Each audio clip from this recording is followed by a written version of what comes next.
जी, मेरा नाम वाजिद एहसास है और मैं एक तालिब इल्म हूँ। डॉक्टर साहब से मेरा ये सवाल है कि मैं पिछले 4 साल से रिलीजन को प्रैक्टिस नहीं कर रहा। मैं एक रिलीजियस पर्सन हूँ और मेरे तमाम मामलात अच्छे चल रहे हैं। यानी मैं एक तालिब इल्म के तौर पर एक अच्छा तालिब इल्म भी हूँ, एक बेटे के तौर पर एक अच्छा बेटा भी हूँ। दोस्तों के में जो मेरा एक मुआशरे में किरदार है या दोस्तों में है वो भी बहुत अच्छा है और मेरे तमाम मामलात भी ठीक हैं। मैं किसी से कुछ लेता हूं तो वक्त पर वापस करता हूं। जब मेरे मामलात ठीक हैं तो मुझे क्यों मजहबी होना चाहिए? एक ये और ये है कि मुझे एथीस्ट होने का या इरिलीजियस पर्सन होने का क्या नुकसान है जो एक रिलीजियस पर्सन को नहीं है और उसको फ़ायदा है? ये मेरा क्वेश्चन है जाकिर साहब से। और मैं ये कहूँगा कि वो कोई मेटाफिजिकल आंसर ना दें, ऐसा कोई रैशनल आंसर दें जिसका अकल से और जिसकी अप्रोच रैशनल हो। Thank you very much. साहब, आपका नाम क्या है? वाजिद एहसास। वाजिद एहसास। आप मुसलमान हैं? I am not practising religion sir. हाँ, आप मुसलमान खानदान में पैदा हुए लेकिन इस्लाम पे अमल नहीं करते, बराबर? Yes sir, yes. अपने भाई साहब वाजिद मुसलमान खानदान में पैदा हुए, 4 साल से दीन पे अमल नहीं करते। कहते हूँ कि मैं तालिब इल्म हूँ और मेरे मामलात बहुत अच्छे, मैं अच्छे काम करता हूँ, कुछ लेता हूँ तो टाइम पे वापस दे देता हूँ और बहुत खुश है। तो क्यों उसे दीन पे अमल करना चाहिए? अच्छा सवाल है भाई साहब। ऐसे तो बहुत से शख्स है जो बोलते मैं बहुत अच्छा हूं।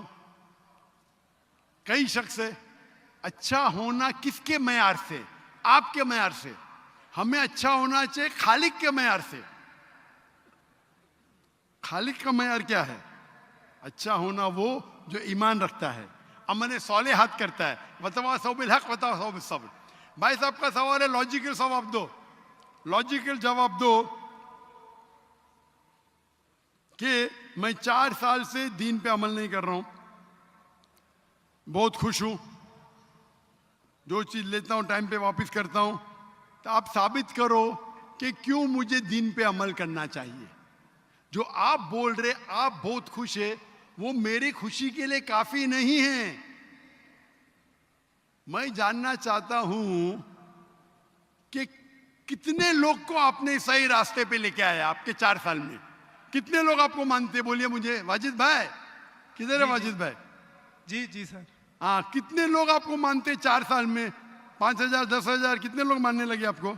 सर मुझे इससे कोई फ़र्क नहीं पड़ता, ना मेरी पर्सनल लाइफ पर, ना मेरी जो है एक इज्तमाही जो मेरी ज़िंदगी है मुआशरे में, कि मेरे ऊपर कितने लोग मानते हैं या मुझे कितने लोग अच्छा समझते हैं। ये है कि जो एक ज़ाब्ता सेट किया हुआ है सोसाइटी की जानिब से और एक अकल के जो तकाज़े हैं, यानी एक अकलियत का तकाज़ा है कि मेरा मुआशरे में एक अच्छे इंसान का कैसे रोल हो सकता है और या मेरा इंडिविजुअल का एक मुआशरे में अच्छा रोल कैसे हो सकता है, तो उस तरह मेरा एक अच्छा रोल है। मैं आपसे ये कहता हूँ कि कोई एक ऐसा रैशनल कोई अप्रोच हो, रैशनल एविडेंस हो, रैशनल आंसर हो जिसकी वजह से मुझे रिलीजन को प्रैक्टिस करना चाहिए, जो मैं नहीं कर रहा। आप जो बोल रहे अकलियत के हिसाब से, अकलियत जो इंसान समझती है हमेशा सही नहीं होता।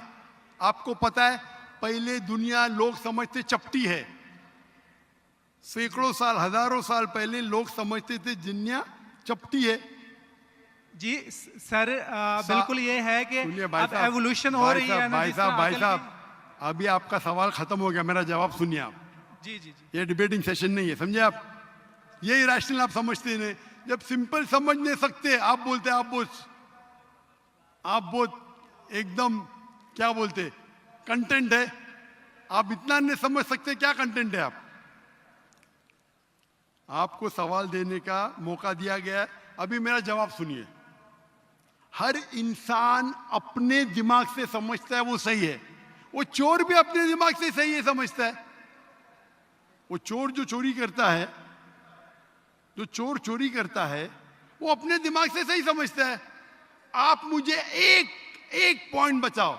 एक चोर है, मान लो मैं चोर हूं, मैं चोरी करता हूं, करोड़ों रुपए लोग की चोरी करता हूं। आप एक रैशनल पॉइंट बताओ कि मैं गलत हूं और मैं चोरी छोड़ दूंगा। एक। चलो भाई साहब, वाजिद भाई जवाब दो। मैं दुनिया का सबसे बड़ा चोर हूं, जी, जी। करोड़ों रुपए चोरी करता हूं। आप एक रैशनल पॉइंट बताओ कि मैं गलत हूं और चोरी छोड़ दूंगा। जी सर, उसकी वजह ये है कि आप अगर चोर हैं और चोरी करते हैं तो आप गलत इसलिए हैं कि आपके अमल से लोगों की जिंदगियों पर जो है मंफी असरात पड़ रहे हैं। मुझे आप क्या चोरी फर्क करते- पड़ता है लोग क्या समझते हैं, मैं तो खुश हूं ना, चोरी करके रोज रॉय खरीदता हूं। नहीं, मुझे सर- क्या, आपको जब मेरे की जरूरत, आप थोड़ी देर पहले पूछे, मुझे मुझे फर्क नहीं पड़ता लोग क्या मेरे में, मैं खुश हूं।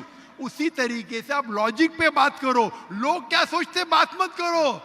मैं तो ये पूछता हूं, आप मुझे मंतिक से, लॉजिक से एक पॉइंट बताओ कि मैं गलत हूं और चोरी छोड़ दूंगा। ये मत बताओ लोग को तकलीफ होती, मुझे क्या फर्क पड़ता है, मुझे तो अच्छा है ना। मैं चोरी खरीदता हूं, रोज रॉय खरीदता हूं, बंगला खरीदता हूं, क्या गलत है?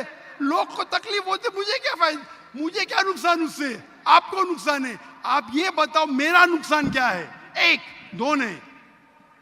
सर, सर, आप ये मुझसे मेरे ख्याल में पूछ रहे हैं कि आप खुश हैं, लेकिन मैं ये, अच्छा मैं आपसे ये सवाल करता हूं कि मेरे सवाल मत रिलीजन कीजिए, को मेरे सवाल का जवाब दो।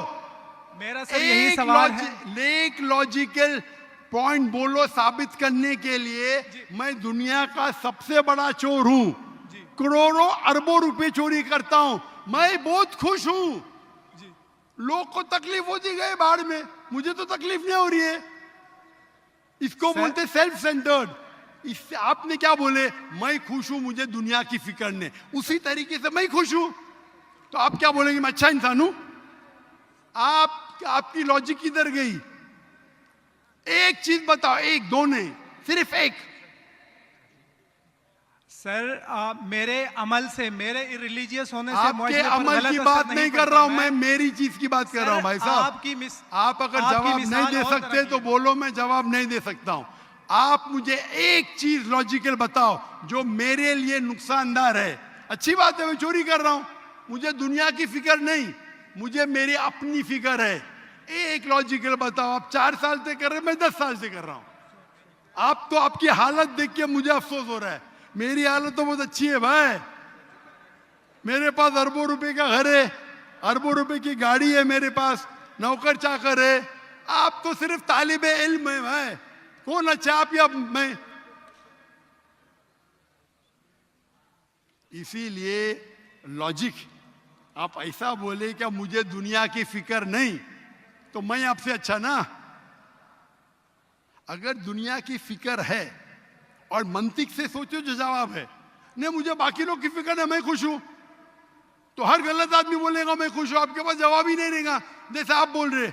मंतिक से सोचे तो मेरे कई तकरीर है। मंतिक से सोचे तो आदमी खुश कौन है? लोग को अभी आपके जवाब पे आता हूं मैं। आपने जो डायलॉग मारे ना, मुझे लोग की फिक्र नहीं, उसमें तो फंस गया। एक बता नहीं सके मुझे, एक, और बताएंगे भी तो उसका आप बोलेंगे पुलिस पकड़ेगी, पुलिस मेरे खीसे में, मैं सबसे बड़ा माफिया है, कौन अटैक करेगा, मेरे पास पीछे पे बॉडीगार्ड है। मेरी पूरी तकरीर है इसके ऊपर। अभी मैं आता हूं आपके सवाल पे। लोग अक्सर समझते हैं कि पैसे से अमन मिलता है। आपको पता है कि जितने दुनिया में टॉप 10 रिचेस्ट मैन हैं, 10 में से 8 का तलाक हो चुका है, टॉप 5 में सबका तलाक।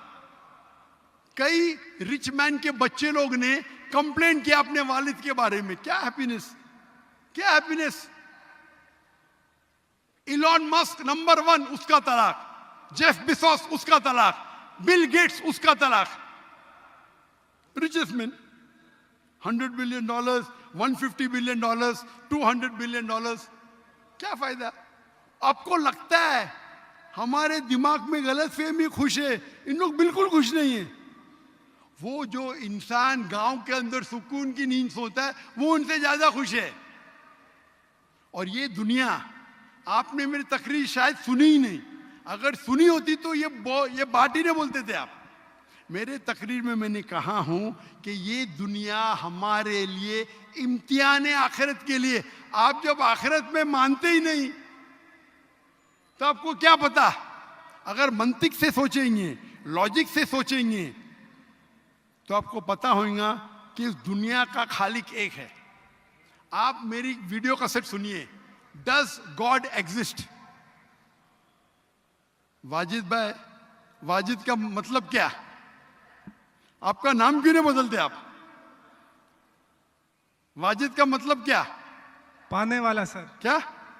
पाने वाला। पाने वाला। क्या पाया आपने? सर मैंने 4 साल पहले पाया। हाँ, अभी अभी छोड़ दिए तो नाम तो बदलो। लोग को धोखा क्यों दे रहे? सर ये मेरी सोसाइटी से मुनासबत रखता है, लेकिन आपने मेरे सवाल का जवाब नहीं दिया सर। एटमोस्ट रिस्पेक्ट के साथ सर, मैं वही तो बोल रहा हूं मैं ना, मेरे सवाल का जवाब के लिए मेरे तकरीर सुनो। Does God exist? सर वो एक और सुनिए मौजू है, सुनिए मैं सुनिए उस सुनिए तरफ सुनिए, नहीं जा रहा। ये बहस नहीं हो रही है। आपका सवाल खत्म हो, जवाब दे रहा हूं मैं। आप ये मानने के लिए डज गॉड एग्जिस्ट, जो लोग खुदा में नहीं मानते वो साबित ही नहीं कर सकते चोर गलत है। अभी मैं आपको साबित करता हूं।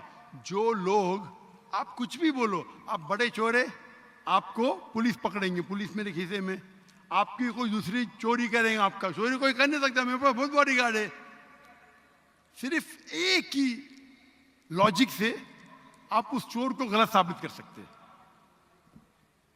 अगर मैं मुसलमान हूं और मुझे कोई चोर कहता है कि मैं सबसे बड़ा चोर हूं, मैं खुश हूं, मुझे एक लॉजिक बताओ कि गलत है और मैं छोड़ दूंगा। मैं उससे पूछूंगा, अगर तुम्हारे साथ कोई नाइंसाफी होगी तो आप चाहेंगे कि इंसाफ हो? भले आपके साथ कोई चोरी नहीं कर सकता है, मान लो, लेकिन आपके मां के साथ किसने गलत हरकत की है, आप नहीं चाहेंगे कि उसको सजा मिले? आपके बहन के साथ कोई गलत हरकत करता है, आप नहीं चाहेंगे उसके साथ सजा हो? ये दुनिया में आप मिसाल लो हिटलर की। हिटलर ने 6 मिलियन 60 लाख लोगों का कत्ल किया। आपकी पुलिस अगर हिटलर को पकड़ेंगी क्या सजा दे सकती है? मैक्सिमम उसको जला सकती है। एक के बदले एक 59 लाख 5,999,000 अब भी उस पर अदल्य होता है। आप अगर हिसाब किताब करेंगे तो इनजस्टिस है। आप हिटलर को पकड़ेंगे, आपकी लॉजिक क्या सजा दे सकती है उसको? बोलो, क्या सजा दे सकती है? मान लो हिटलर को आपने पकड़ा, उसने 60 लाख लोग को जिंदा जलाया, आपकी लॉजिक क्या कहती है? क्या सजा मिल सकती है उसको? बोलो बोलो वाजिद भाई।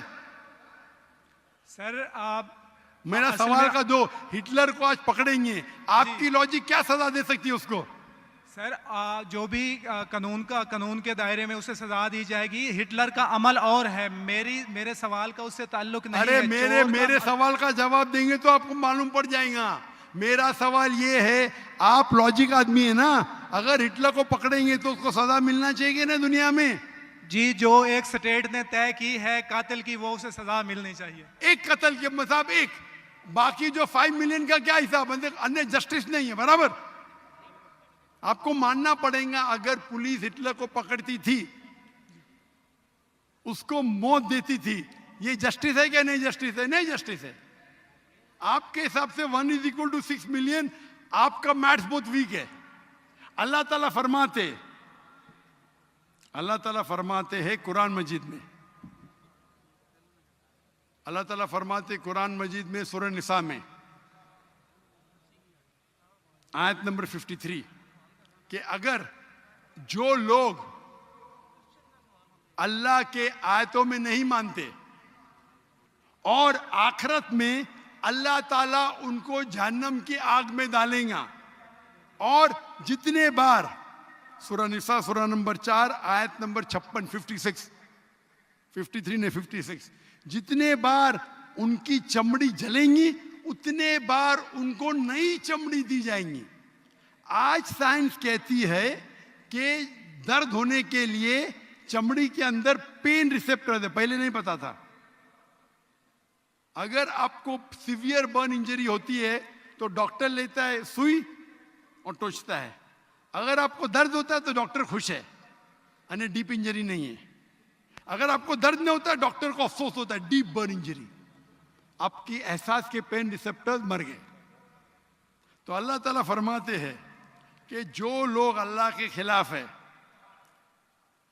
और अल्लाह का कहना नहीं मानते, अल्लाह ताला उनको दोजख की आग में डालेंगे और जितने बार उनकी चमड़ी जलेंगी उतने बार नई चमड़ी देंगे ताकि वो दर्द का एहसास कर सके। तो अल्लाह ताला आखिरत में हिटलर को 6 मिलियन टाइम 12 मिलियन टाइम भी जला सकता है। ये अदल हुआ कि नहीं? हाँ कि नहीं? हमारे दुनिया में अदल हो ही नहीं सकता। तो इसीलिए चोरी खराब है तब मानेगा जब उसको मालूम पड़ेगा आखिरत है, हमारा खालिक है। विदाउट आखिरत आप साबित ही नहीं कर सके चोरी करना खराब है, बलात्कार करना, जिना बिल जब्र करना हराम है। आप साबित ही नहीं कर सकते। सिर्फ उस वक्त साबित कर सकते जब आपको पता लगेगा कि आखिरत है, हमारी इस जिंदगी के अलावा और एक जिंदगी है। और ये अदल सिर्फ तब हो सकता है जब हमारा खालिक है, हमारा मालिक है। और सिर्फ खालिक होना काफी नहीं है, खालिक के साथ आखिरत होना जरूरी है।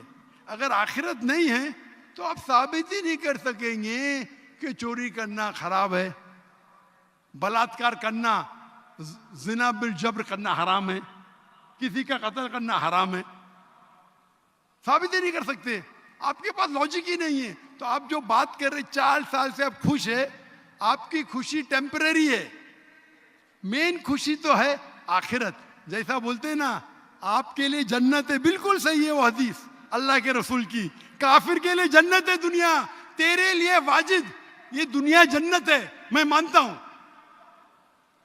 अल्लाह के रसूल की हदीस है। अगर तू कहता है कि तू इस्लाम छोड़ दिया मतलब काफिर है, मुर्तद है, बराबर की नहीं? और डंके की चोट पे ऐलान कर रहा है, शर्म भी नहीं आती। एक तो गलती करता है, डंके की चोट पे ऐलान करता है। अल्लाह के रसूल फरमाते तेरे लिए ये दुनिया जन्नत है, हमारे लिए कैद है। आखिरत में दोजख में जब जाएगा, अंगार लगेंगी पांव पे तो ब्रेन विल बॉइल, भेजा उबलेगा। ये हदीस बिल्कुल वाजिद भाई, मेरी दरखास्त है आप कुरान तर्जुमे से पढ़िए और उसके ऊपर तदब्बुर करो। अब भी मौका है, अब भी मौका है समझ जाने का। डंके की चोट पे कहते कि 4 साल से मैं खुश हूं। जिस तरीके से अल्लाह के रसूल फरमाते, ये हदीस तुम पे हूबहू फिट होती है। मेरी दरखास्त है कि कुरान मजीद को समझ के पढ़ो और हर आयत को समझ के पढ़ो, वो जबान में जो जबान पे आपको महारत है। और मैं दुआ करता हूं अल्लाह से कि अल्लाह तुमको हिदायत दे। अगर आप माफी मांगे और सही रास्ते पे आ गए, फिर से मानने लगे कि अल्लाह एक है, अल्लाह के अलावा कोई भी माबूद नहीं है और अल्लाह के आखिरी रसूल मोहम्मद सल्लल्लाहु अलैहि वसल्लम है, इंशाअल्लाह आपको आखिरत में निजात मिलेंगी। वरना आप खसारे में रहेंगे। मैं अल्लाह से दुआ करता हूं कि आपको हिदायत मिले और अल्लाह आपको हिदायत दे और आप सही रास्ते पे आ जाए फिर से।